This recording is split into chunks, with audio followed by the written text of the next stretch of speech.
sering lah. Jadi jadi eh jadi ini sistemnya nanti sharing aja ya. Jadi kalau misal nanti ada yang lebih tahu juga bisa di-share ke teman-teman yang lain karena aku juga eh karena udah pernah gitu. Jadi bisa coba jelasin ke kalian gitu. Oke, paling langsung aja kali ya untuk ke materi di responsi mekanika teknik ini. Nah, untuk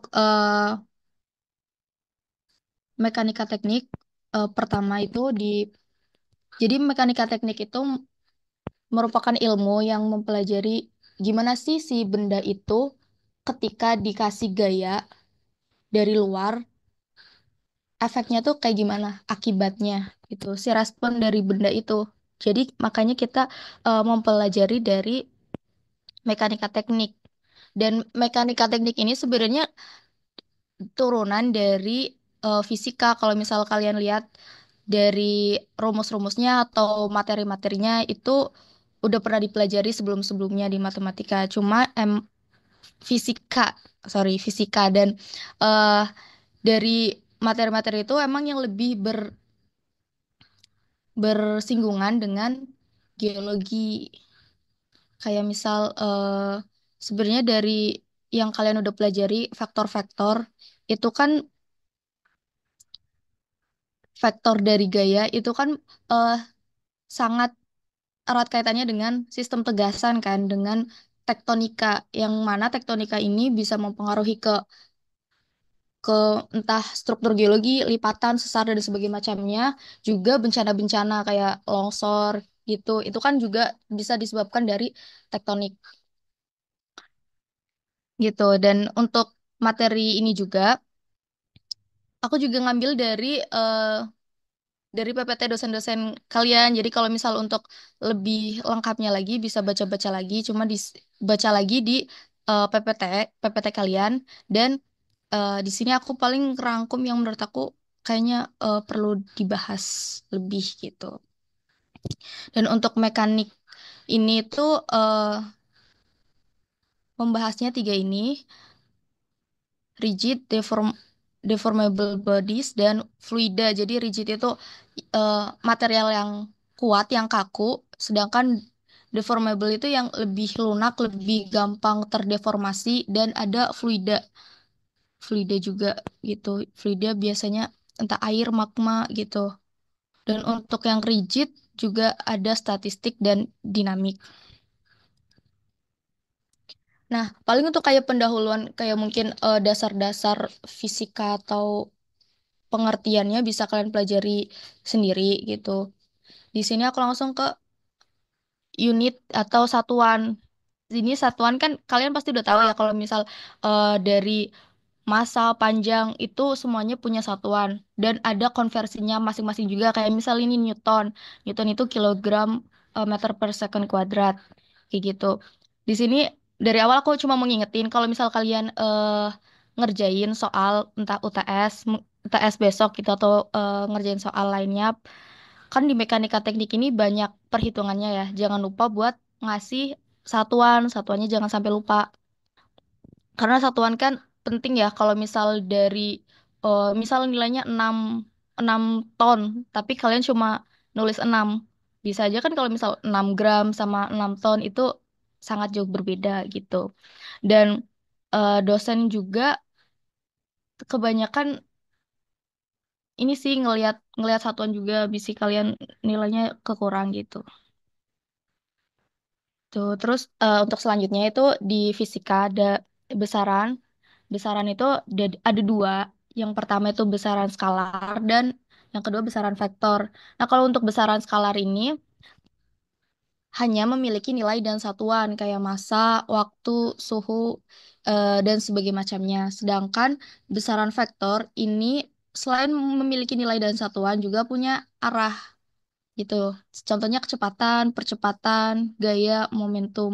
Dan ini yang bakal banyak dibahas di mekanika teknik. Nah, untuk faktor sendiri, notasinya itu eh kayak gini, pakai garis ada panahnya. karena menunjukkan arah itu sendiri. Dan ada dalam dua dimensi kayak gini dan ada dalam tiga dimensi yang dalam ruang. Jadi bisa ada ke dalam atau keluarnya. Kalau ini kan cuma eh ya 2D aja gitu. Oke, selanjutnya untuk di vektor ini juga ada yang namanya resultan vektor, yaitu hasil penggabungan dari dua atau lebih vektor. Tuh, dan di sini ada beberapa metode untuk pengoperasian penjumlahan dan pengurangan vektor, yaitu ada yang jejer genjang, segitiga, poligon. Cuma kalau dilihat sebenarnya mirip-mirip aja kayak yang ini gitu. Dan kalau dari yang jejer genjang itu si resultan gaya ini bisa menggabungkan beberapa beberapa vektor ketika vektor vektor gaya itu menuju pada satu satu benda atau material gitu. Jadi bisa digabungkan. Contohnya di gambar ini. Jadi kalau misal ada vektor gaya A dan B ini bisa digabungkan menjadi resultan gaya yang ini. R sama dengan A plus B gitu. Dan karena ini bentuknya jejer genjang, maka jadi kita bisa dapat resultannya dengan akar kuadrat dari A kuadrat plus B kuadrat ditambah 2AB cos theta. Tetanya itu sudut antara A dan B.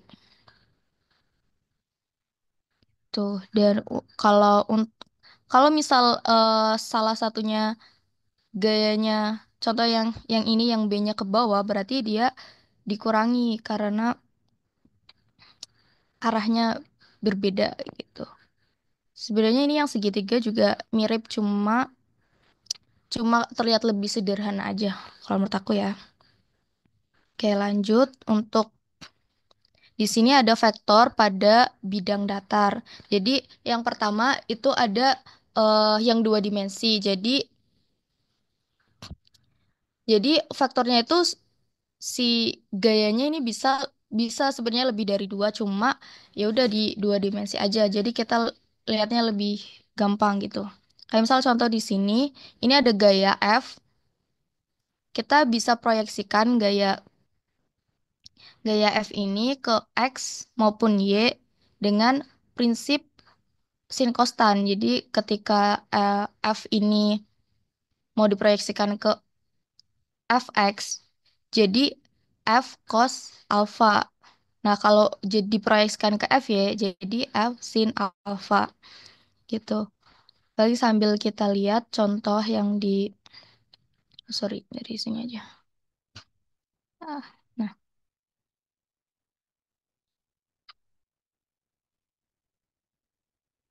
nah contohnya ini.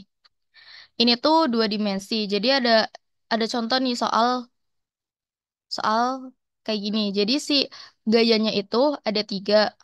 Yang pertama yang F1 ke sini 30 derajat dari X dan eh, F2 itu 45 derajat dari Y dan yang F3 itu 60 derajat dari X. Nah, pertama yang harus kita lakukan itu proyeksiin semua gaya itu ke X dan Y. Jadi si F1 ini jadi Fx1, jadi Fy1, terus dicari juga Fx2 dan Fy2, begitupun yang F3 gitu. Baru nanti bisa diproses ke selanjutnya. Pakai prinsip yang sin kostan. Nah, kalau misal kayak gini kan, ini contoh dari F1 dulu. F1 ketika akan diproyeksikan ke Fx1 dengan sudut yang sudut 30 derajat dari X, maka dia jadi eh F1 dikali cos 30 gitu kan. Nah, kayak gini. Jadi si F1-nya itu diproyeksikan ke X dan ke Y. Jadi ini jadi cos, ini sin. Kalau misal kalian masih bingung dengan ini pakai cos atau cosnya itu yang ke X atau ke Y ya gitu. eh aku kalau aku ya, aku tuh punya aku selalu inget kata-kata guru aku kayak jembatan keledai lah untuk inget inget ini tuh cos atau sin gitu. Jadi eh bisa diingat dengan kata pelkos. Jadi yang nempel itu kos. Contohnya kayak gini, kayak F1. F1 itu eh mau dijadiin F1X kan, F1X. Nah, sudutnya ini kan nempel nih di antara dua gaya ini. Jadi pakainya cos karena pelkos. Sedangkan kalau yang F2Y, F1Y, sorry, F1Y ini dia kan nggak nempel nih si sudutnya. Jadi pakai sin gitu. Sedangkan ini yang F2 kan yang nempel dengan si sudut ini kan Y. Jadi yang pakai cos itu si F2Y-nya. Jadi eh ketika cari F2X-nya kita pakainya sin. F2 sin 45 derajat gitu. Nah, makanya jadinya kan kayak gini kan. Dihitung semuanya dan hasil dari semuanya ini baru dijumlah dengan masing-masingnya. Jadi yang X digabungin semua, yang X dan Y digabungin semua, baru bisa di, dicari pakai pakai resultan gaya yang ini.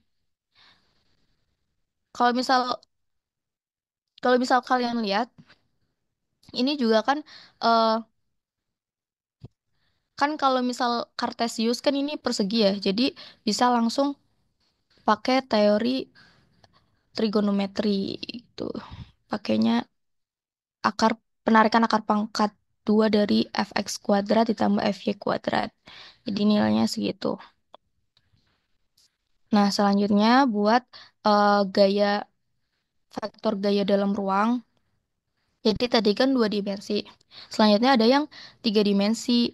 Nah, tiga dimensi, kalau misal kalian lihat di PPT juga kan ini udah ada rumusnya ya sebenarnya. Tapi aku mau coba jelasin gimana dapat rumus ini biar kalian itu eh, bisa paham, bisa lupa rumusnya, bisa inget, bisa coba diutik-utik biar dapat gitu. Nah, untuk yang pertama itu kan ini dari fxy itu fx ditambah fy kan dari penarikan akar pangkat 2 fx kuadrat plus fy kuadrat. Karena dia dari sini dari eh, kita pertama gimana ya? fxy dulu. Fxy itu ini kelihatan kan ada kursornya. Nah, di sini kalau misal dari gambar ini kelihatan nih. Kan kalau yang putih ini tuh eh, ke belakang kan. Jadi langsung ke belakang. Jadi pertama tuh lihat cari dari ini dulu. Makanya didapetin pakai ini dari nilai fx ditambah fy. Nah, kalau udah dapet ini, kita kan ada satu lagi nih, gaya satu lagi tapi ke dalam yang z ini, fz. Dan ini ada garis yang tadi kita udah dapet di sini, fxy tadi. Nah, kalau kita lihat di dalam ini kita punya bidang miring, bidang miring ya, bukan garis garis miring, bidang miring yang ke sini. Yang salah satunya ke ke F yang ini gitu. Nah, dari situ baru kita bisa ngelihat ada garis ini dan garis ini.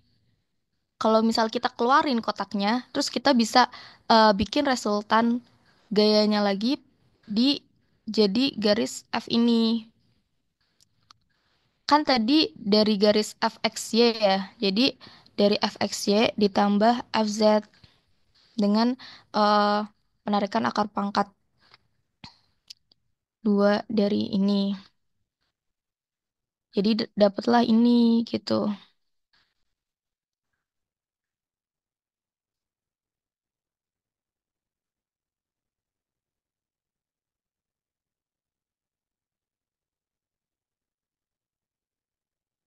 Dan untuk eh dan untuk cos, jujur ini aku nggak tahu ini bacanya apa. Aku sebut aja theta ya. Jika kayak cos theta x ini ya dari teori si trigonometri yang sin cos tan. Jadi kalau misal f dari f ini kita kan ada sudut ini. Kalau misal kita cos kan cos sama dengan samping bagi miring fx dibagi f gitu. Jadi dapat si rumus ini maupun yang ini sama aja.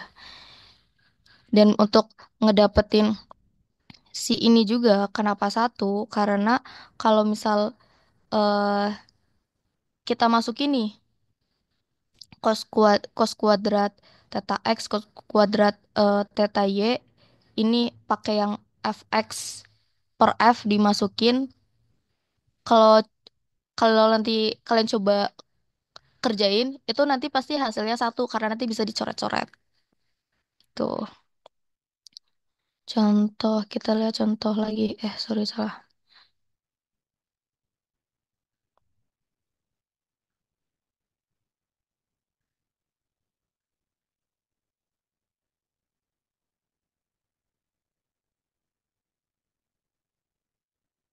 Nah, contohnya tuh kalau misalnya yang dalam ruang yang ini, jadi dari suatu gaya ruang mempunyai komponen gaya sumbu X sebesar 60 pada sumbu Y sebesar 120 serta arah gaya pada sumbu Z 30 derajat. Tentukan besar dan arah gaya ruang tersebut.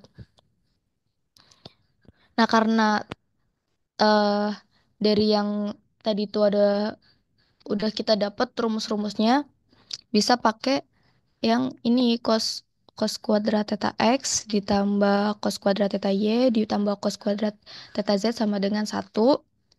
Masukin semua. Udah sih ini langsung langsung dapat. Paling kalau untuk dapat eh sudutnya dari arkes cos. Oke. Selanjut untuk kalau nggak salah ini kalian ada soal tugas ya. Pernah ada soal tugas untuk si vektor, bahas-bahas sedikit paling. Untuk yang pertama, ada dua buah vektor f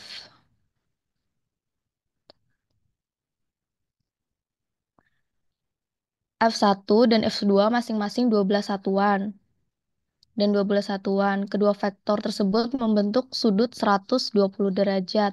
Resultan gaya tersebut adalah kalau ini eh sebenarnya tinggal kalian gimana mikir untuk membahasa matematika kan dari cerita kan. Kalau nomor satu A ini kan kayak masih masih gampang lah. Kayak contoh ini si F satunya dia 120 derajat, F2-nya kayak gini. Contoh sedikit inilah 120 lah.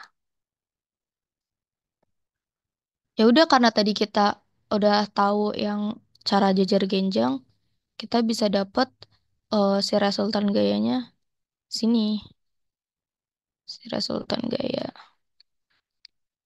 Tinggal dihitung, aduh jelek amat,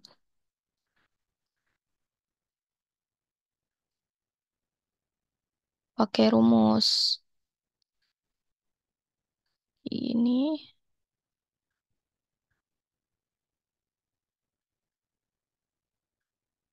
ditambah, jadi kan F1 kuadrat ditambah F2 kuadrat ditambah 2 kali 12 kali 12 kali cos 100, cos 120 gitu lah. Nanti ketemu ketemu hasilnya. Kalau nggak salah ini 12 sih hasilnya. Terus selanjutnya untuk yang nomor 2 ini itu,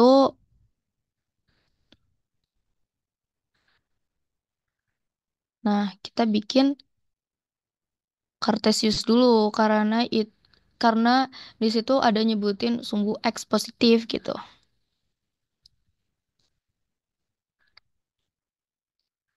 Nah,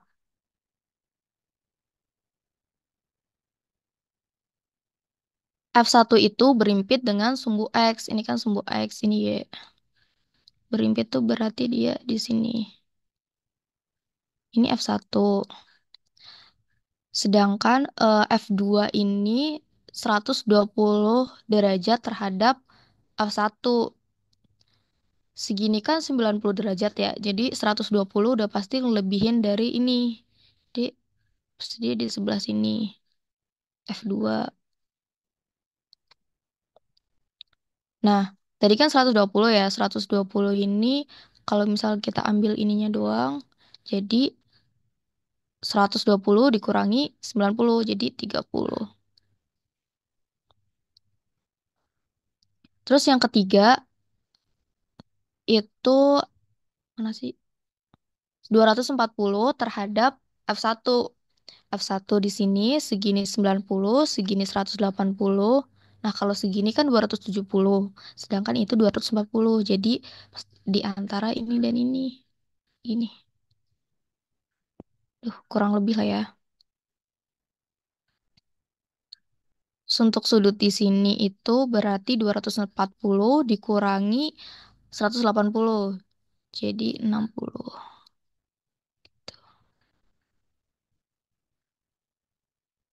Nah, barulah dihitung. Nah, hitungannya ini sebenarnya karena susah ya ngetiknya, males. Terus bentar. Nah, dari sini kita kayak tadi yang dicontoh. Jadi di semua, kenapa? Oh, apa ini? Oke, lanjut ya. Nah, yang semua gaya ini diproyeksikan ke X semua dan ke Y juga semua gitu. Jadi nih yang fx1 jadi tetap kan sama fy1 nggak ada karena 90 itu nol. Terus untuk fx2 dia itu X-nya jadi pakai sin dan Y-nya itu F2 cos karena dia yang nempel itu ke Y. Tapi kita harus lihat ya si arahnya kan ke sana. Yang dua itu ke sana sama ke sini kan. Terus yang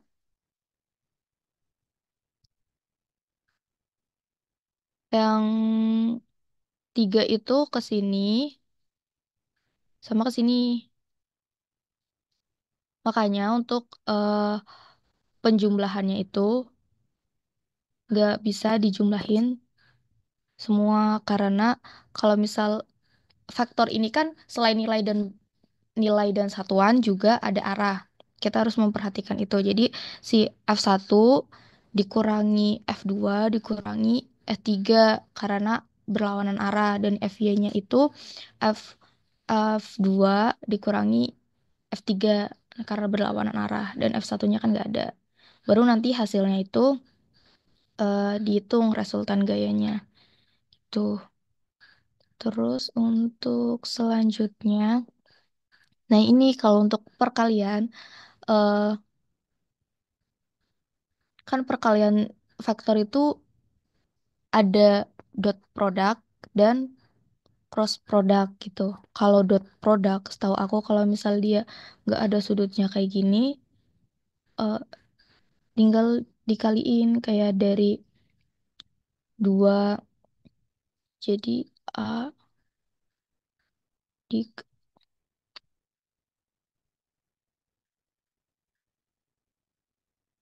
A dikali B itu eh, yang I sama I 2 kali 1 jadi 2 di ditambah -2 kali 3 jadi -6 terus ditambah 4 kali 2 itu 8 jadi hasilnya 2 dikurangi 6 ditambah 8 2 4 jadinya kayak gitu dan kalau misal dia pro- cross product kayak yang B dia bakal kayak gini eh ini kan soalnya ada 2i min 2j plus plus 4k. Yang B itu I min 3J plus 2K.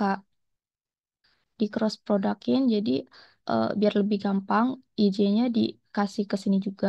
Terus jadi perkaliannya ngilang kayak gini dari yang awal. Jadi I dikali min 2 dikali 2 jadi min 4I ditambah eh, J dikali 4 dikali 1 jadi 4J terus ditambah K dikali 2 dikali min 3 jadi oh ini min 3 ya. Oh ini harusnya min 6 berarti itu min 6K kayak gitu. Terus habis itu dikurang yang eh, berbalik arah. Jadi ini dikurangi K dikali -2 kali 1 jadi -2K. Terus ditambah dengan ini kalau misal nggak pakai kurung bisa langsung kurang juga bisa sih.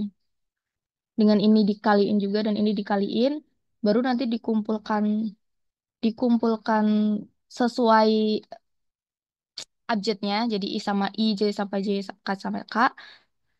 Jadi hasilnya vektor lagi gitu. Kalau ini kan nanti hasilnya skalar. Oke. Terus kalau yang C sebenarnya aku masih belum belum paham sih kayak jika A dan B adalah vektor, A dan B yang dimaksud tuh yang mana gitu. Paling segitu dulu untuk yang vektor. Terus lanjut ke yang eh dari vektor-vektor ini.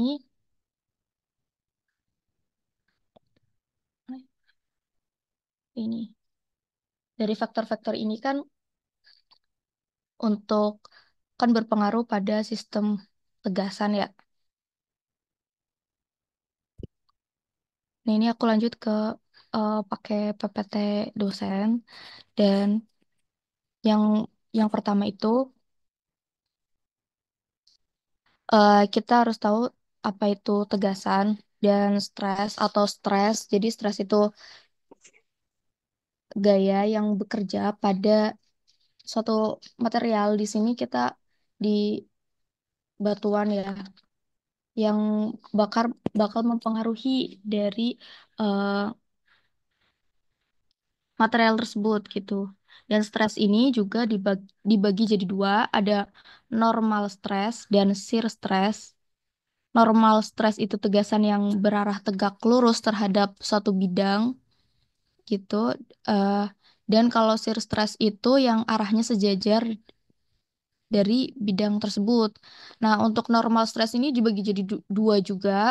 Ada kompre kompresif atau compression atau dan tension. Kalau compression sesuai namanya ya kompres. Jadi dia itu eh, gayanya itu penekanan. Jadi mengompresi material tersebut. Jadi makanya jadi memendek gitu. Dan yang kedua itu ada tension yaitu gerakannya itu eh, gayanya itu menarik menarik dari materialnya. Jadi lebih memanjang gitu. Kayak gini ya. Dan untuk rumusnya sendiri F per A untuk tegasan. Nah, lanjut di sini. Nah, untuk kalau ini konsepnya sama kayak kayak vektor tadi sebenarnya. Cuma dalam kita misalkan di sini dari kubus, kubus ini tuh granit gitu. Dan dalam kubus ini ada suatu bidang, bidang yang ini berorientasi 50 derajat terhadap sumbu Z gitu. Jadi si arahnya itu 50 derajat terhadap sumbu Z. Karena terhadap sumbu Z, jadi si tatanya tuh ini nih di sini gitu. Nah, dari sini kita bisa tahu, karena dari sini juga kan ada gaya horizontal, sorry, horizontal ini 20 MPa dan ada gaya vertikal 40 MPa gitu. Dan kita akan mencari sigmanya nanti. Nah, di sini eh, diawali dari kita kan tadi rumusnya itu sigma sama dengan F per A ya. Karena F-nya ini udah ada, kita merumuskan si A-nya. A-nya itu karena sigmanya juga vektor. Kalau misal kayak prinsip yang tadi, jadi kita bisa lihat misal nih area OX kan ini, yaitu sama dengan area ZX dikali sin 6, sin 50 derajat karena eh, sudutnya kan di sini kan, jadi dia tuh nggak nempel sih sudutnya, jadi dia pakai sin gitu. Mirip prinsip eh, yang faktor yang tadi di Kartesius. Sedangkan kalau misal kita cari yang OZ itu dari ZX dikali cos 50 gitu. Dari situ kita dapat persamaan ini. Nah, dari persamaan tersebut kita kita punya persamaan lagi dari hukum Newton yang hukum Newton ketiga kalau nggak salah yang aksi sama dengan reaksi. Jadi ini kan karena satu sorry ini yang ini ya yang X. Jadi sama-sama horizontal. Jadi bisa eh, di sama dengan ini gitu. Jadi F O X sama dengan F X O gitu. Nah, dari sini S ini kan sigma. Sigma itu F per A kan. Dan kita masukinlah si FAX per areanya. Areanya di sini OZ kan. Kalau misal dia yang ini OX sorry. Nah, kalau misal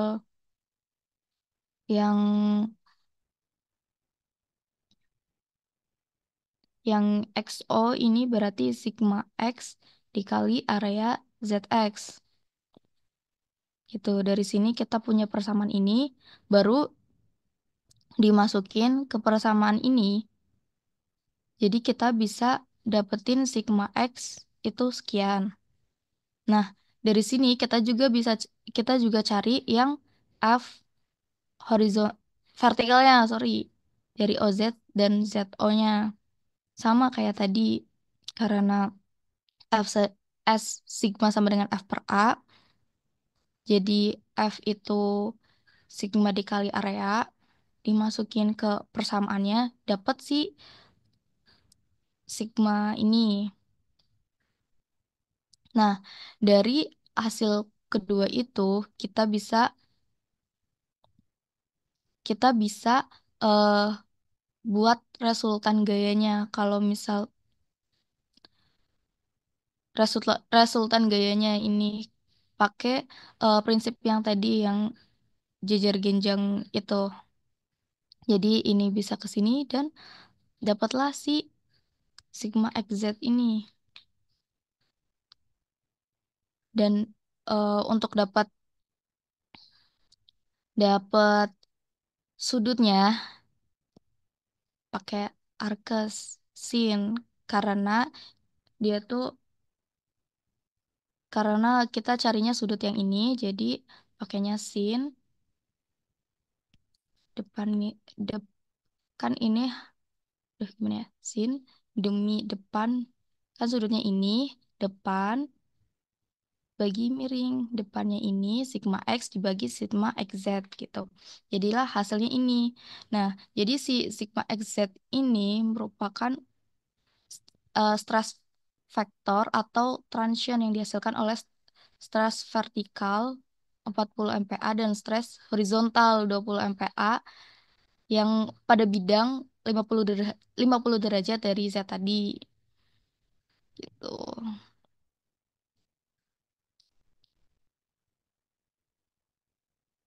Nah, selanjutnya ada Mohr circle.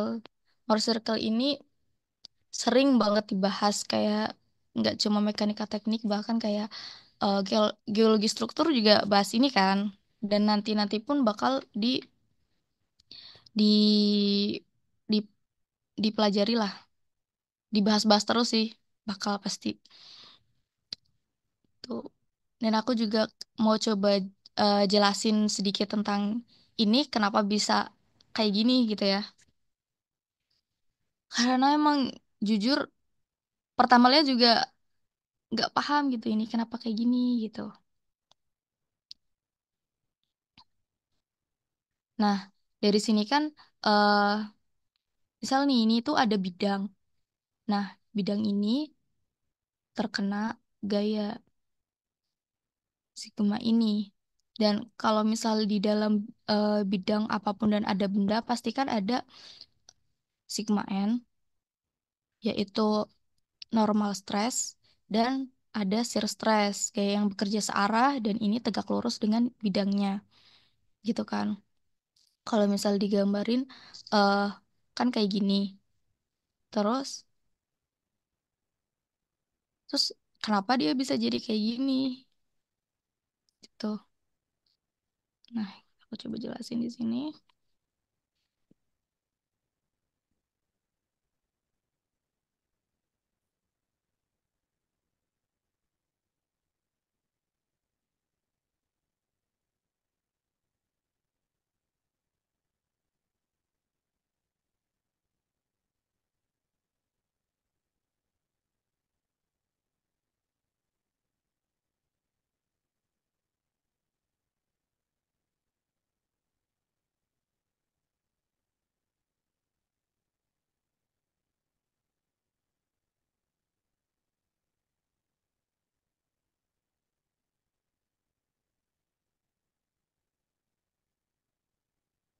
Apa nggak di situ aja? Nah, di sini aja kali ya.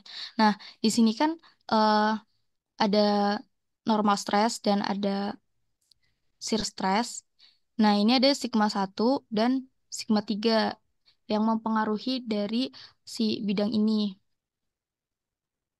gitu. Dan eh, kalau di sini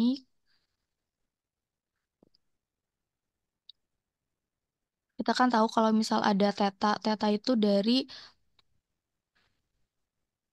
bidang gaya gimana ya? Sudut dari si gaya ini ke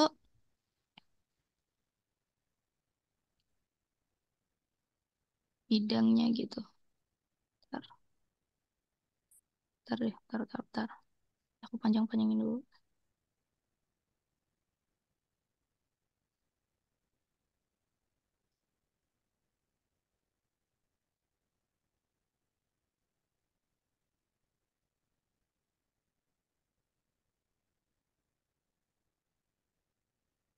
Nah, ini tuh sebenarnya bisa si gaya ini kayak bisa dipanjangin ke sini.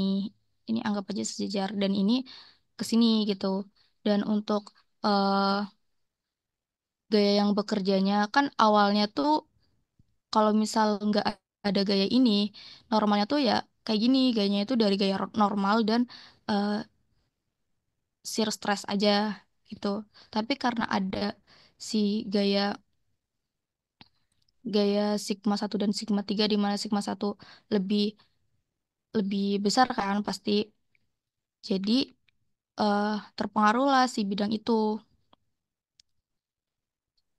dan jadilah di sini perubahannya theta. Nah, theta ini kan segini dan Yang dari awal tadi kita tahu kalau misal vektor itu bisa diproyeksikan kan biar bisa dijumlahkan gitu untuk bisa jadi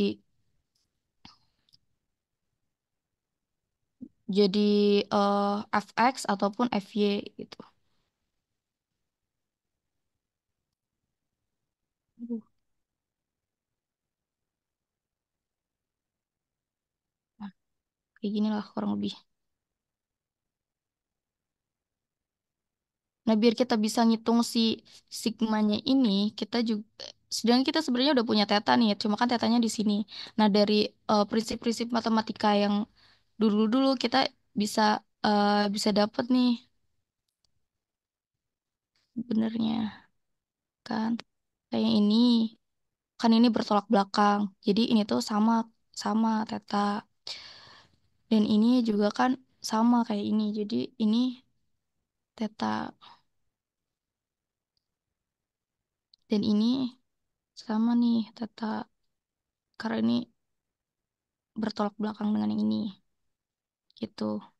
Dan ini kan 90 teta ini 90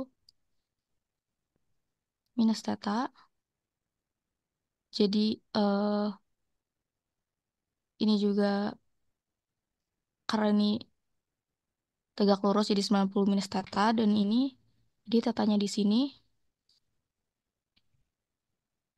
dan bisa dapat teta lagi tetanya di sini gitu. Nah, dari dari sinilah kita bisa masukin ke yang persamaan sama kayak tadi si F aksi sama dengan F reaksi gitu. Cuma ini udah dimasukin dengan eh yaudah F kan sama dengan sigma dikali area kan, karena tadi sigma sama dengan F dibagi area gitu. Jadi ini tuh dari situ. Jadi eh sigma N dikali AB ini sigma N normal stres dikali AB sama dengan sigma satu cos theta karena di sini cos theta. Jadi ini tuh ngumpulin yang sama-sama vertikal gitu, sama-sama vertikal. Cuma ini kan ke bawah, ini ke atas. Dikali si AB cos theta ini ditambah dari yang sigma 3 dari yang sigma 3 tapi yang Y gitu, yang sama-sama ke atas juga. Jadi nanti dihasilkan ini. Jadilah nanti tuh dari sini bisa dapat rumus-rumus yang ini gitu. Ini juga.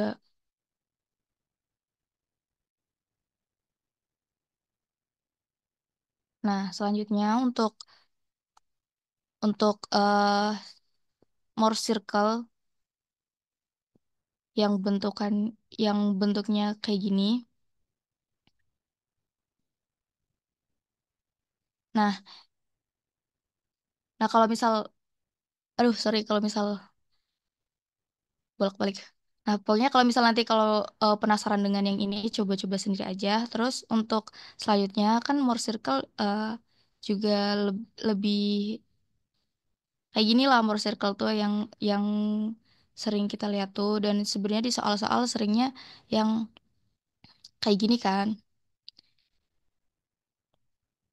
dimana kita tuh bisa bisa tahu loh kalau misal jari-jari itu dari sigma 1 dikurangi sigma 3 dibagi 2 gitu jadi sigma 1 dikurangi ini kan jadinya ini kan dibagi 2 jadilah si jari-jari gitu. Nah, kalau soal-soal juga biasanya soal-soal yang kayak gini, contohnya juga kayak gini. Sebenarnya kan rumusnya kan ada tuh kayak gini. Cuma aku juga lebih sering kayak nggak hafal rumusnya dan menurut aku lebih baik kalian paham gimana dapat rumusnya biar kalau misal kasusnya beda dan lagi lupa bisa ngerjain gitu. Contoh contoh bisa dapat rumus dari yang ini ya. Nah, contoh dari soal yang ini nih. Pindah lagi ke sini.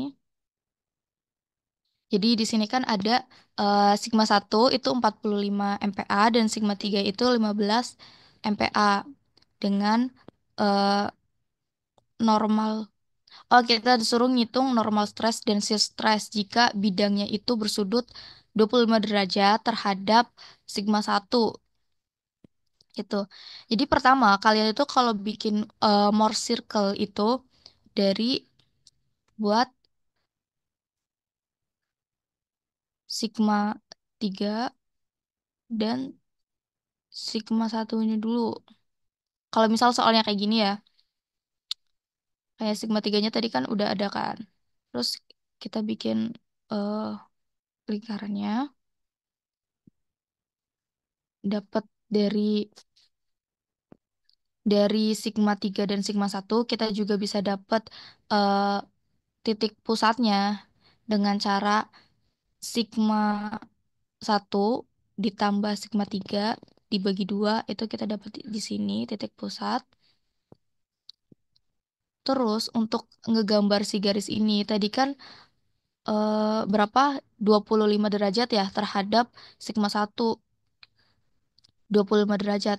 Kalau di Morse circle itu kita gambar sudutnya itu dua kalinya sudut ini, dua kali alfa berarti kalau ini. Dan kenapa dua kalinya alfa? Karena kalau misal di lapangan di aslinya itu dia tuh perubahannya itu 90 derajat. Sedangkan kalau di lingkaran ini setengah lingkaran jadi 180 derajat, makanya dikali dua. Dan di sini tadi terhadap sigma satu. Sigma satu kan ini. Jadi dia tuh arahnya ke sana gitu. Jadi ke sini 50 derajat tuh. Nah, dari sini kan kita cari ini nih, cari eh, normal stress dan shear stress. Normal stress kan yang horizontal dan shear stress yang vertikal kan. Jadi kalau misal normal stress si OC ini, kalau misal shear stress ini yang BC ini. Untuk nah, untuk kita bisa dapat eh, OC ini, kalian bisa lihat kalau misal si OC ini itu merupakan pengurangan dari eh, OA dikurangi AC. Duh, kalau nulis lama ya tapi ya. OA dikurangi. Inilah pokoknya kalau misal kita kan mau cari ini. Itu dari sini dikurangi ini. Nah, si OA ini kan eh, titik pusat kan, titik pusat lingkaran yang kita bisa dapat dari tadi sigma satu ditambah sigma 3 dibagi 2. Terus kita kurangi dengan ini nih. Nah, ini kita juga bisa dapat karena kita tahu sudutnya dan tahu R-nya. Ini kan samping dari si sudut ini ya. Kalau dari eh, cos kosami. Eh, jadi dari miringnya kan ntar dikurangi dari si kalau misal cos cos 50 kan AC dibagi R. Nah, kita bisa dapat AC itu R dikali cos 50. Jadi ininya dari titik pusat ini dikurangi eh,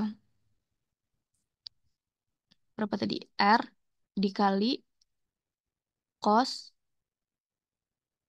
50. Aduh. Jelek banget. Nah, R ini juga kan kita tahu tadi, di mana R itu sigma 1 dikurangi sigma 3 dibagi 2. Ya udah dimasukin. Nanti bisa ketemu hasilnya. Kalau misal eh kalau misal BC sendiri ini lebih gampang lagi karena ya udah kan dari segitiga ini bisa dicari dengan sin kan. Jadi sin 50 dikali R ya udah ketemu BC gitu. Nah, kita cek ya di sorry. Nah, ya lupa. Oh, yang ini. Nah, kayak ini kan bener nih si rumusnya.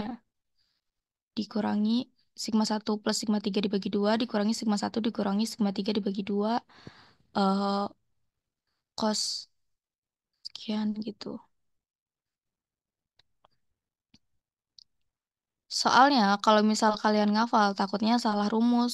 Kalau soalnya gini nih, kalau misal eh si sudutnya beda, kayak misal terhadap sigma 3. Jadi kan dia ke sini.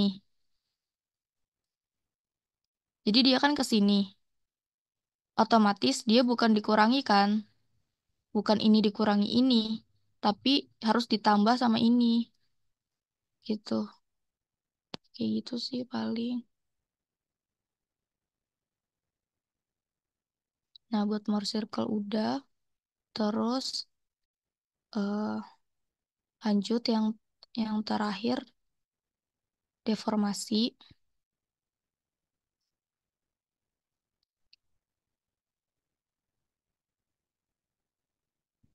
Jadi dari eh stres tadi yang gaya gaya yang bekerja itu kan mengakibatkan si benda itu berubah berubah. Kalaupun misal berubah bentuk dan wujud, nah itu yang namanya deformasi. Jadi deformasi itu merupakan perubahan bentuk atau wujud dari kondisi awal yang seperti itu terus berubah gitu. Disebabkan oleh gaya, bisa dari gaya eksternal seperti gravitasi atau elektromagnetik dan gaya internal juga dari perubahan temperatur dari benda tersebut.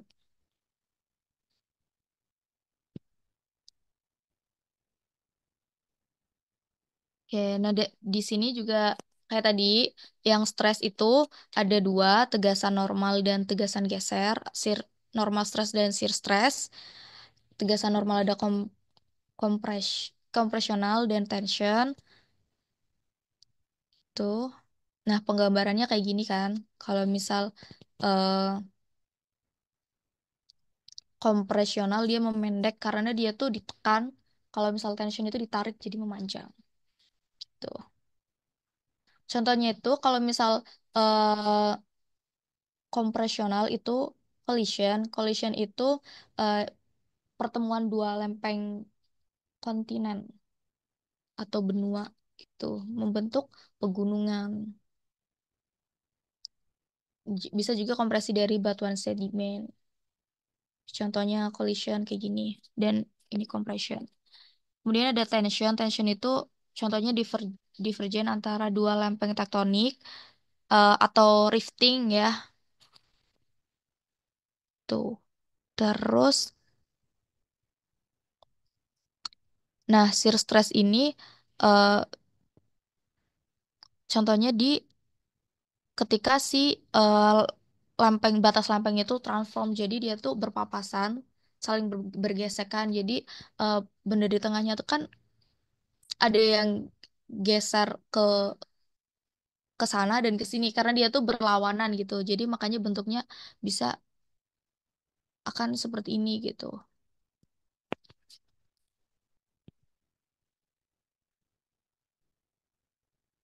Selanjutnya untuk nah dari stres ini kan menyebabkan deformasi. Dan di dalam deformasi ini ada istilah brittle dan ductile. Dimana brittle itu ketika batuan itu terdeformasi dan kehilangan kohesinya. Jadi brittle itu biasanya di batuan yang kuat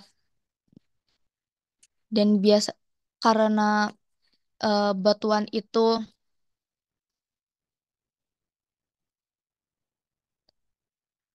diberikan gaya, tapi saat si batas batas dia tuh udah nggak ada, dia tuh nggak ada kemampuan untuk eh, plastis gitu. Jadi dia langsung fracture. Sedangkan kalau ductile ini ada, dia bisa ke tanpa kehilangan kohesinya dan mempertahankan bentuknya.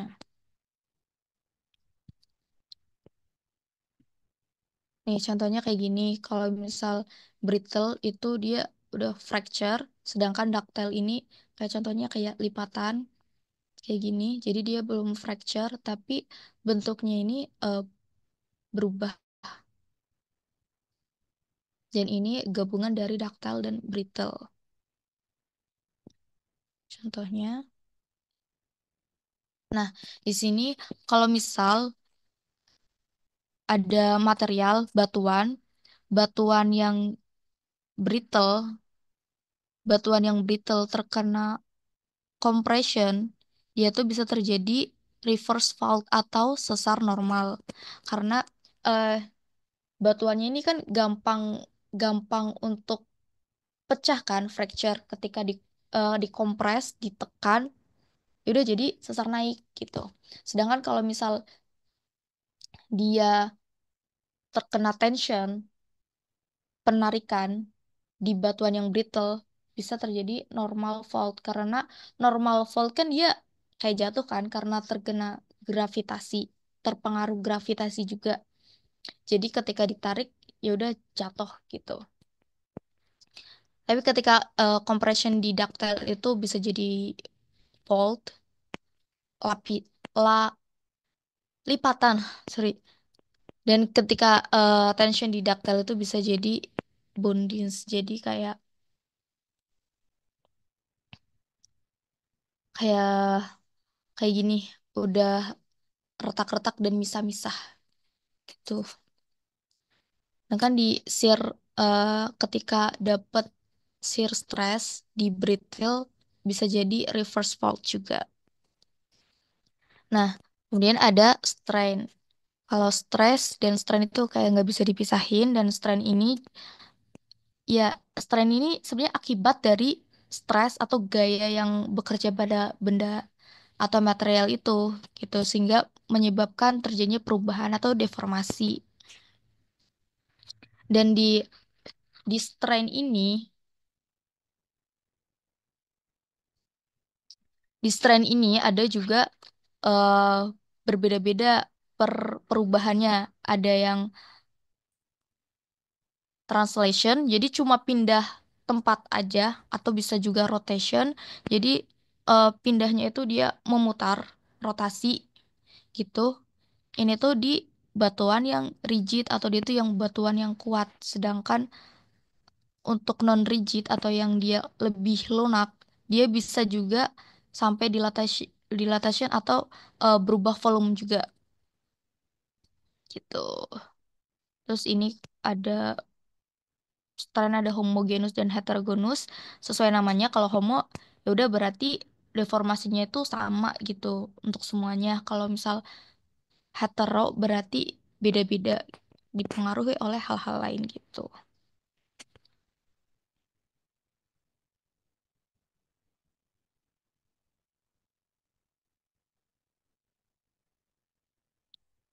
Hmm.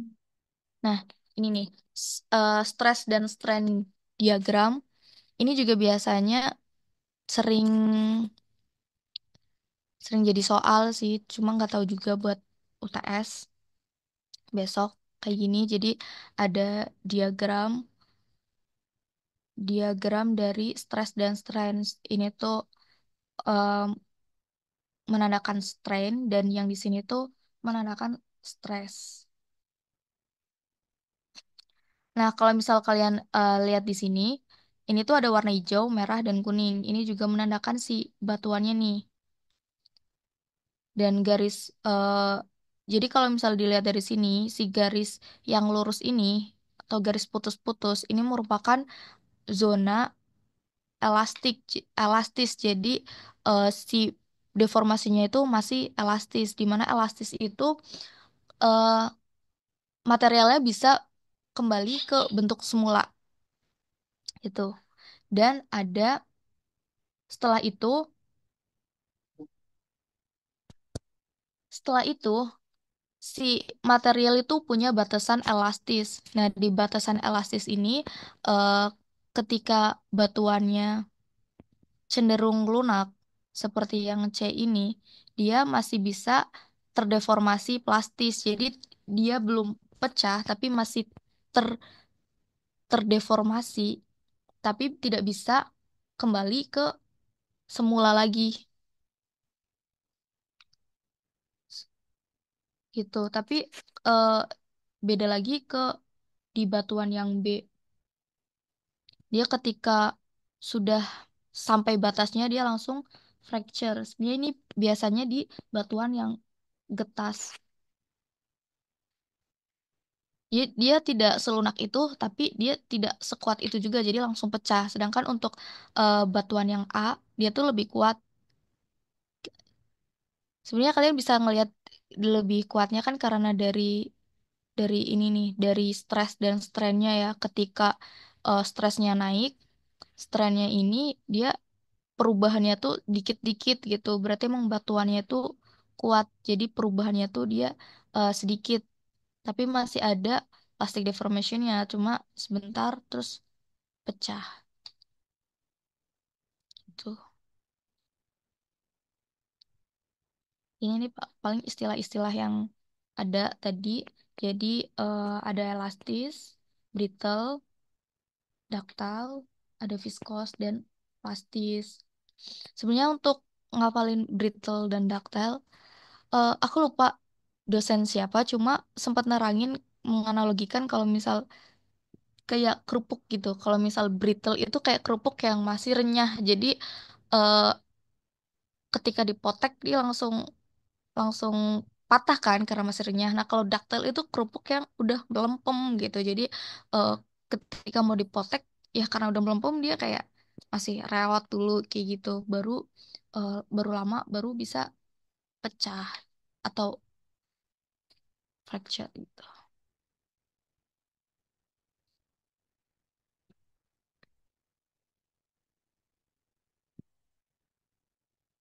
Nah, deformasi ini juga kan dipengaruhi yang pasti dari kekuatan batuan sendiri kan yang ada di sini yang ada di grafik ini juga.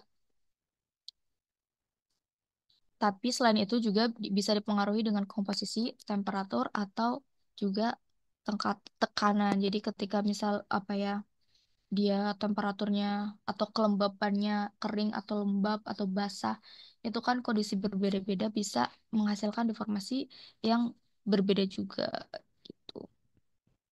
Dan kalau dari kekuatan ya kayak kayak contohnya batuan sedimen pasti kan dia tuh lebih lemah daripada batuan beku atau metamorf. Jadi eh, sangat memungkinkan untuk terjadi deformasi yang lunak, yang plastis, yang ductile tadi gitu.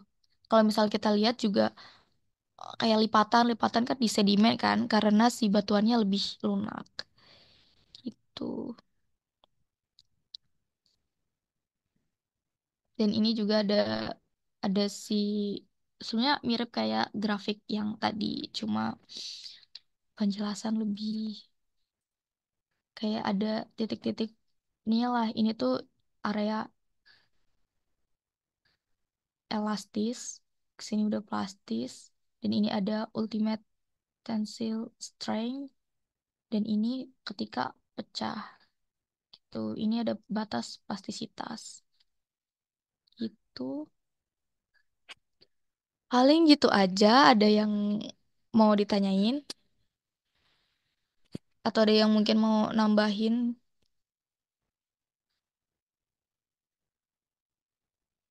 Boleh, Fadila. Sebelumnya, Punten Teh, perkenalkan nama aku Fadila. Aku izin nanya Teh terkait diagram Moore tadi. Itu tuh pengaplikasinya itu di semua materi atau gimana Teh? Maksudnya semua materi itu gimana? Maksudnya karena kalau nggak salah kan di Geostruk sama Tektonika kita kemarin tuh juga sempat Mm. dijelasin tentang diagram Mohr Circle ini. Nah, ini tuh pengaplikasiannya itu nanti di Magtek juga bakal kepake banget atau Oh, eh, berdasarkan kayak materi yang Teteh jelasin tadi yang ada rumus-rumus itu Teh, yang oh iya, fx, iya. y gitu. Oke. Kalau untuk more circle ini emang banyak digunain dan dari beberapa mata kuliah juga pakai si more circle ini karena more circle ini sebenarnya kayak dasar dasar kita gitu. Dan mekanika teknik ini juga sebenarnya kan kayak dasar-dasar materi eh, mekanika teknik yang bakal digunain ke geologi gitu. Paling kalau misal mata kuliah yang lebih yang ada more circle-nya yang nggak jauh dari kayak ya geologi struktur ataupun eh, tektonik yang ada kayak gitunya lah. Termasuk kalau misal kayak di keteknikan ada nanti itu ada mekanika batuan, mekanika tanah itu juga ada hubungannya dengan more circle gitu. Kejawab nggak Fadilah? Atau ada yang mau ditanyain lagi? Eh, Mau nanya lagi Teh, maaf ya Teh. Ya, Kalau misalnya ujiannya mekanika teknik ini keluar nggak Teh biasanya kayak Mohr Circle itu atau em, lebih baik kita ngafalin rumus-rumus atau kayak pelajarin ulang rumus-rumusnya lagi atau gimana Teh? Kayak eh, di tahun Teteh gitu diagram Mohr ini tuh juga keluar oh, nggak di oke. soalnya? Oke, oke. Nah, kalau misal buat soal ya, aku sebenarnya udah cari soal UTS Tek, cuma aku nggak ketemu yang soal UTS-nya gitu. Jadi, eh jadi aku agak lupa kalau misal UTS tuh apa aja. Cuma kalau saran aku, yang yang pasti keluar sih kayaknya yang ini kayaknya yang faktor-faktor karena kalian dapat tugas juga yang faktor-faktor. Terus kalau untuk more circle kalian bisa pahami yang yang ini aja dulu, yang ini karena itu kayak lebih simple lah dan lebih sering keluarnya tuh yang kayak gini kalau misal more circle keluar gitu. Tapi entah kayak bakal keluar atau enggak itu eh aku belum tahu juga gitu. Cuma kan kalau misal yang segitiga-segitiga tadi itu kan agak ruwet. Nggak dulu juga nggak apa-apa. Yang ini aja dulu. Soalnya biasanya yang keluar tuh kayak gini, suruh ngegambarin more circle gitu. Sama yang kayak gini juga, mungkin kalian bisa pelajari yang ini gitu. Kalau misal deformasi-deformasi, mungkin konsep-konsep dasar kali ya. Gitu sih kalau saran dari aku. Ada lagi nggak atau udah cukup? Kayaknya udah cukup Teh. Makasih banyak ya Teh atas penjelasannya. Oke, sama-sama Fadila. Boleh Raihan? Sebelumnya perkenalkan aku Raihan Teh dari MI 3 mau tanya. Untuk yang vektor itu kira-kira proyeksi vektor keluar nggak ya Teh? Untuk yang kayak perkalian vektor tadi itu apakah hanya dalam bentuk perkalian matriks silang atau ada rumus lain gitu? Yang umumnya digunain saat ujian mungkin UTS. Oke, aku izin jawab ya. Kalau misal yang faktor ini, sejujurnya aku udah lupa waktu itu keluar apa aja. Kalau saran aku sih, ya udah pelajarin dari tugas gitu. Kalian dosennya siapa? Pak Kalau Iwan. kelas C Pak Iweng sama Pak Febriwan. Oh, Pak Iwan masih ngajar. Pak Ismawan masih, Pak Ismawan. Oh, beliau masih ngajar. Nah, tapi dulu-dulu seringnya emang sama gitu. Cuma kalau misal dari aku dulu tuh kalau nggak salah Pak Kurniawan, Pak Iwan kan sama Pak Irfan. Nah, kalau Pak Kurniawan tuh kayak sering pakai soal-soal yang udah pernah dikasih gitu, kayak misal latihan soal gitu. terus keluar entah sama persis atau ganti-ganti dikit gitu. Tapi mirip-mirip kayak gitulah, kayak gitu. Jadi eh, bisa sih dipelajari yang faktor-faktor ini dari soal soal-soal yang pernah kalian dapat lah minimal gitu aja. Oke teh, kasih teh. Oke, sama-sama. Ada lagi nggak?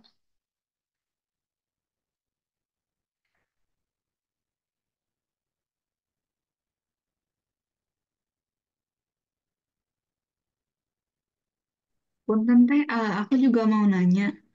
Aku mau nanya soal yang more circle. Itu tuh dia bisa dipakai untuk semua material nggak? Maksudnya kayak untuk memprediksikan arah tegasan di semua material dan juga eh, reaksinya atau gimana teh?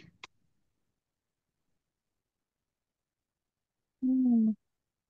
More circle ini emang bisa buat semuanya karena ya entah dia materialnya tanah ataupun eh, batuan, dia bisa pakai more circle ini gitu. Cuma eh, kayaknya kalau misal untuk mekanika teknik itu nggak se ini deh, nggak seruwet itu untuk soalnya menurut aku ya kayaknya gitu. Tapi emang kalau misal eh, ini tuh kayak bisa dihubungi nih untuk ke kejadian-kejadian di geologi gitu kayak misalnya longsor itu tuh kayak bisa dijelasin pakai si Mohr circle ini. Jadi Mohr circle ini kayak lebih apa ya eksaknya gitu loh, kayak bisa diperhitungkan dan digambarkan gitu.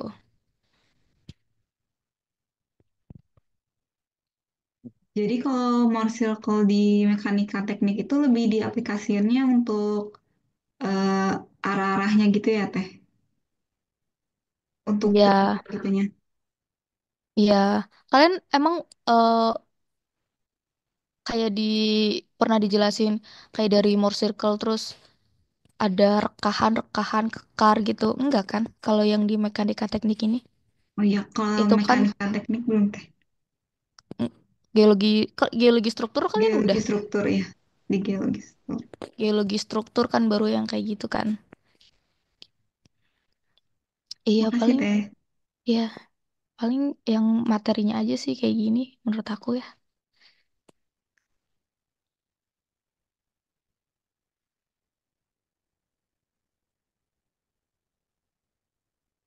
Hmm. Mungkin izin masuk untuk yang lain kalau mau bertanya boleh langsung on mic atau raise hand aja ya.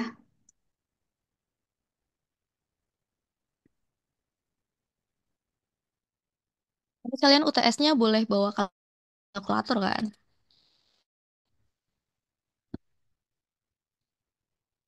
Untuk Harusnya itu belum ada informasi teh kalau kelas C. Hmm, biasanya harusnya boleh. dari derajat-derajat gitu biasanya Oke, sip sip.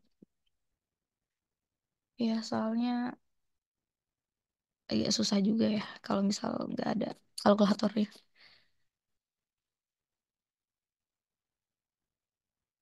Ada yang mau nanya lagi nggak ini? Atau udah pada ngantuk?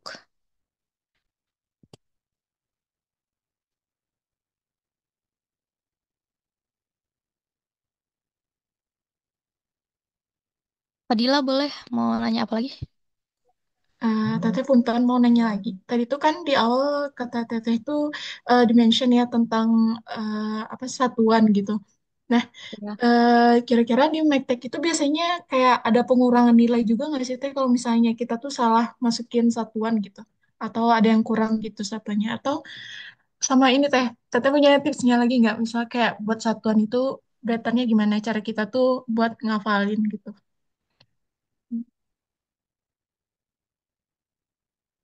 Oke. Nah, iya kalau misal untuk satuan ya satuan itu ya seringnya tuh nih kalau misal kalian sama Pak Irfan biasanya kalau misal nggak ada satuan dikurang gitu. Kalau misal sama dosen-dosen ketek lah, kayak Pak Irfan, Pak Irul. Pak Irul tuh ngajar Mektek nggak sih? Enggak ya? Pak Irfan ya? Ngajar, ngajar teh. Iya, Teh. Oh, Kemarin ngajar. kebetulan kita juga belajar sama Pak Iro. Nah, iya itu. Kalau misal dosen yang lain kayak eh, Pak Febriwan gitu, aku kurang tahu gitu. Tapi kalau misal beliau-beliau kayak Pak Irfan, Pak Irul itu pasti gitu. Kalau misal nggak ada satuannya, bakal dikurang gitu. Terus kalau misal apa ya? Kalau misal untuk tips ngerjain eh ngafalin satuan gimana ya? Paling kalau kalau menurut aku kalau yang Mektek sekarang kan eh ya udah kalian hafalin yang kayak vektor. Vektor ini kan masih ke vektor gaya ya. Jadi kalian hafalin ini satuan gaya. Kan paling juga Newton. Newton kilogram meter per sekon kuadrat gitu. Sebenarnya kalau misal kalian hafal satuan juga ini bisa ngebantu kalian buat eh, tahu untuk tahu ini kayak tahu rumusnya gitu. Kadang aku malah nge-hack untuk kalau rupa rumus ngelihat satuan gitu. Kayak gitu. Terus eh, kalau misal hitung-hitungan lagi nih, kan Mektek lumayan banyak hitungan ya kayaknya. Itu eh, jangan lupa juga buat lebih baik kalian nambahin kayak nulis diketahui, ditanya kayak gitu. Soalnya ya bisa juga itu jadi poin lagi gitu selain satuan. Oh, ada lagi nggak?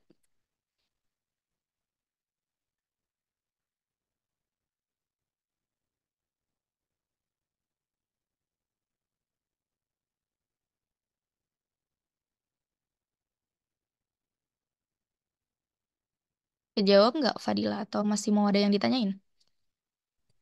Kejawab, Teh. Makasih ya, Teh. Oke, sama-sama. Yang lainnya udah cukup jelas kah?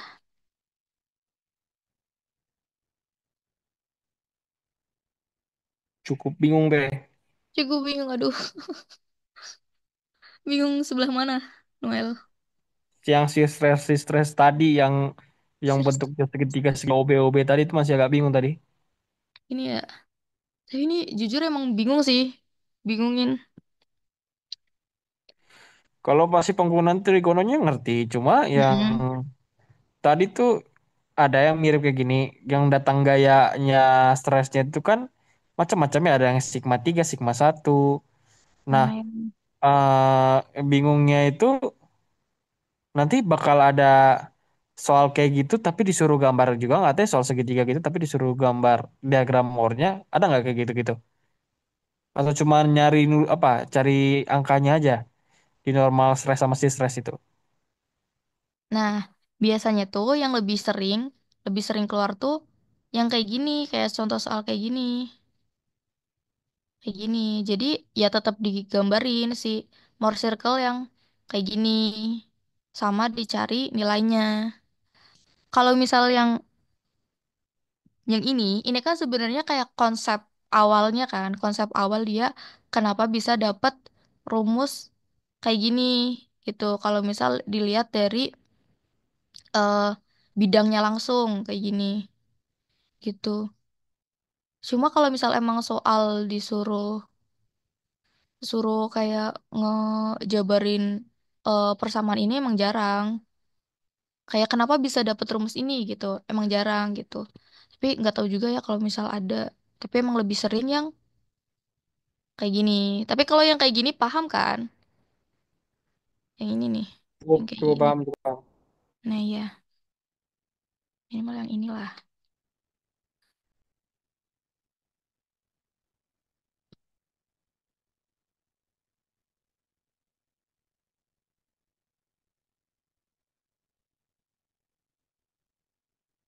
Sebenarnya yang ini tuh kayak menggabungkan eh dari vektor-vektor yang tadi, vektor-vektor yang di Kartesius itu kan pakai eh, f fx fy kan. Jadi kita kita nyamain lah si gayanya ini, si sigmanya ini biar sama-sama vertikal dan sama-sama horizontal biar bisa dihitung, digabungin gitu.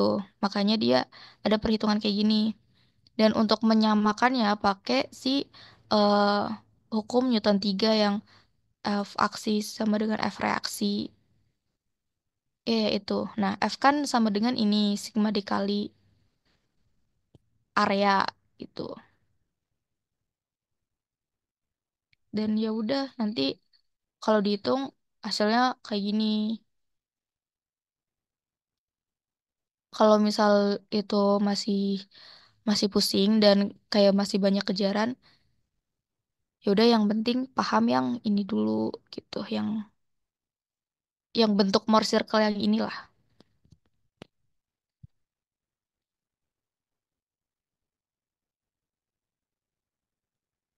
Oke, terima kasih Teh. Eh, ada yang mau nanya lagi nggak?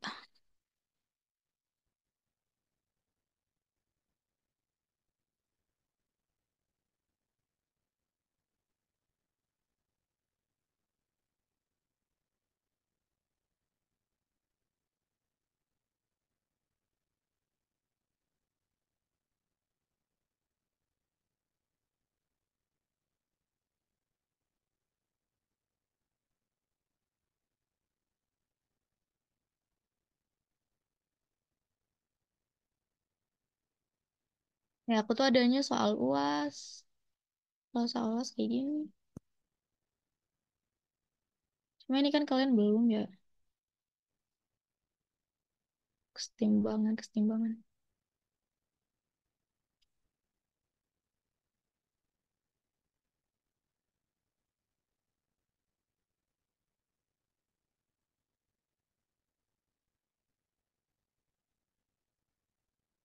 Boleh, Raihan? Kenapa?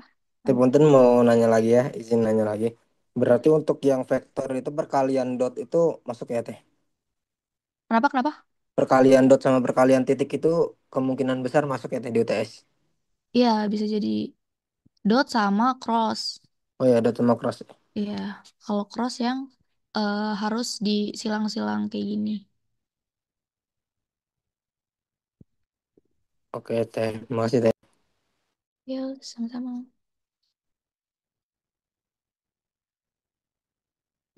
Siapa nih? Siapa nih? Yang angkat tangan tadi. Boleh langsung on mic. Teh Punten, maaf ya Teh, dari tadi aku nanya-nanya mulu. Nggak Eh, apa-apa. aku mau nanya lagi Teh, mungkin kayaknya ini terakhir banget ya Teh, semoga ya Teh ya. Tentang pengaplikasian dari Megtek ini Teh, maksudnya kayak di Ya. ilmu geologi itu biasanya buat apa gitu Teh? Mungkin tadi udah sempat disinggung kalau nggak salah kemiringan lereng atau gimana gitu, tapi paling boleh minta tolong jelasin lagi nggak Teh? Oke. Kalau kalau yang dari aku tangkep nih ya dari Magtek. Jadi Magtek itu kan dia eh, ngebahas ngebahas mana ya? Ini kayak si faktor tadi gaya terus nah dari situ kan dapet tuh kita konsep dari tegasan di mana dia tuh sigma satu sigma 2 sigma 3 dan itu tuh kayak jadi eh, dasar banget kita tahu tentang kayak tektoniknya. Kan kalau misal eh, geologi kayak keterbentukan entah lipatan, sesar, itu kan pasti dipengaruhi oleh sigma satu sigma 2 sigma 3 kayak gitu kan. Nah, itu eh, konsep awalnya dari si mekanika teknik ini gitu.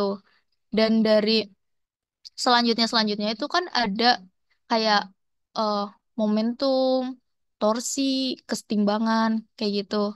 Nah, itu juga eh, berhubungan sama kayak contohnya di lereng kayak gitu. Di lereng juga juga dari gaya-gaya ini kan berpengaruh ya. Kayak misal kelihatan dari sini pun ada bidang miring kayak gitu kan bisa untuk eh, menjelaskan sih di kemiringan lereng, di longsor-longsor kalau misal kejadian longsor kayak gitu. Kayak dari longsor itu gaya gaya dari atasnya, gaya itu eh, lebih besar dari gaya penahannya kayak gitu. Cuma itu kayaknya lebih agak kejauhan gak ya? Kayak gitu sih. Kalau sederhananya sebenarnya kalau misal kayak tektoniknya itu eh, juga pakai mekanika teknik gitu.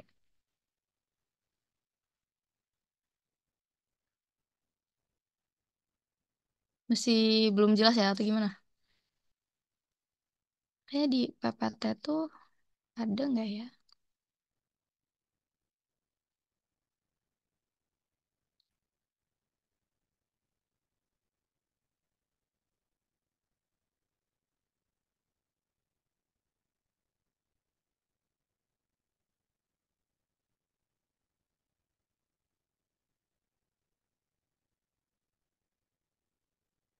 Nih kayak gini nih. Sebenarnya ini kan nanti kayak di konsep eh di torsi apa ya dan kesetimbangan kayak gitu.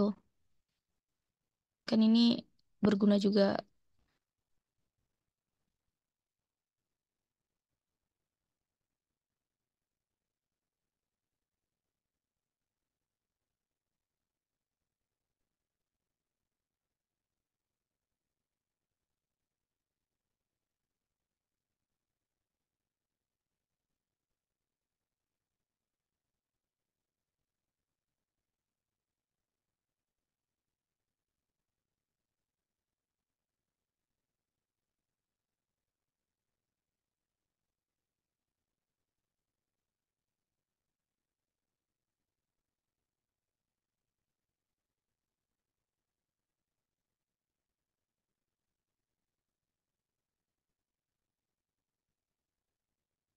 Itu sih paling kalau dari aku.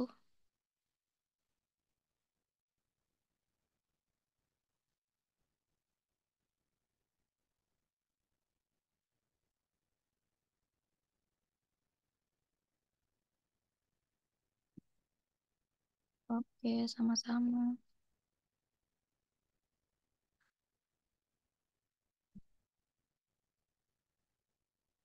Ini udah nih Hani atau gimana?